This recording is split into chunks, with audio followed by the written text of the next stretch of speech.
passed the AWS CloudOps Engineer Associate certification on my first attempt, after only 2 weeks of preparation. But here's the thing most people get wrong about this exam. It's not about memorizing AWS services.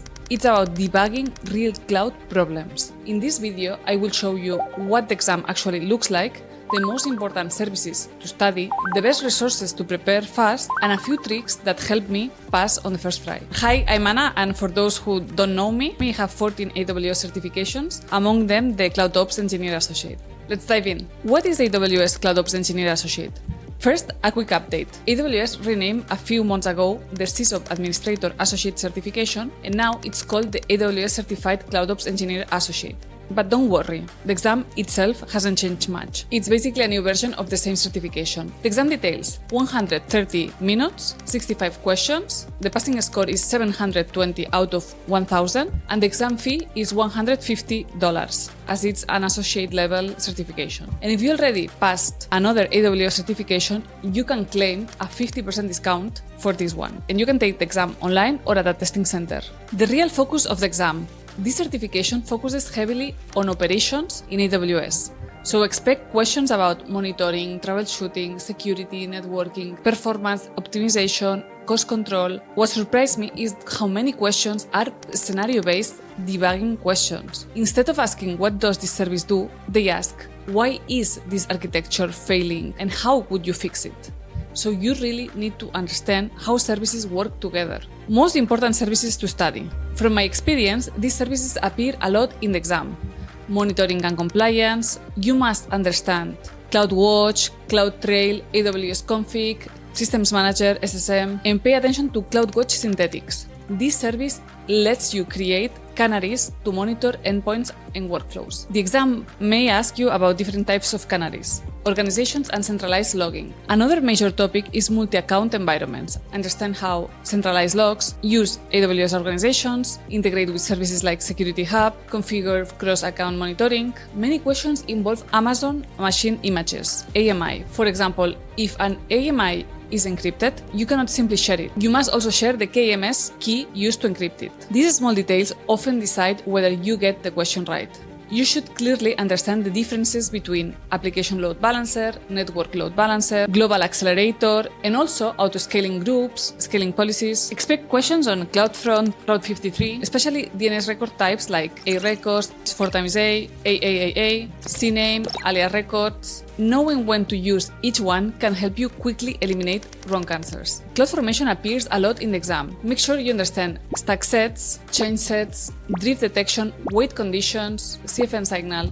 These are actually some of the easiest points you can secure.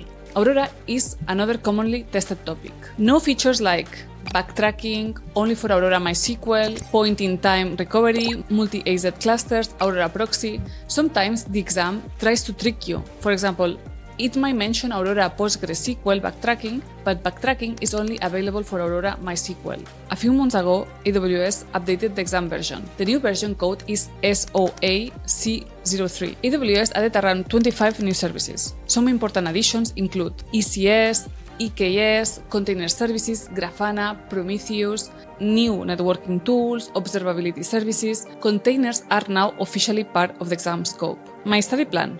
My preparation was simple. I studied 1 hour per day during the week, longer sessions during the weekends. In total, about 2 weeks of preparation. And these are the resources that I used. I started with an Udemy course from Stefan Marek, this one, that is 25 hours long. There are other good courses like this one from Neil Davis that is 14.5 hours long. And after finishing this theoretical course, you should do practice exams. For that, I recommend to do the ones from Stefan Marek that includes 260 questions, or this one from Neil Davis that includes 325 questions. And if you want even more practice, you could buy the Skill Builder from AWS that it's subscription-based and costs $29 per month, and it includes practice tests. It's quite similar to the final exam and lots of labs to practice. Also, it's a really good resource, I would say. And I think that with all these resources, you should be prepared to pass your exam on your first try. And if you want to be interview ready, you need projects that prove you can actually run AWS. That's exactly why I'm building an AWS project course. Join the AWS course in the description for early access and a discount. especially if you believe, like I do, that projects matter as much as certifications. One exam tip most people don't know. The exam includes 65 questions, but 15 of them are not scored. AWS uses them to test future exam questions, so if you see a question that feels extremely difficult or strange, don't panic. It might not even count toward your score. Just do your best and move on. Final thoughts. If you are planning to take the AWS CloudOps Engineer Associate exam, don't be intimidated. The difficulty is reasonable for an associate level certification.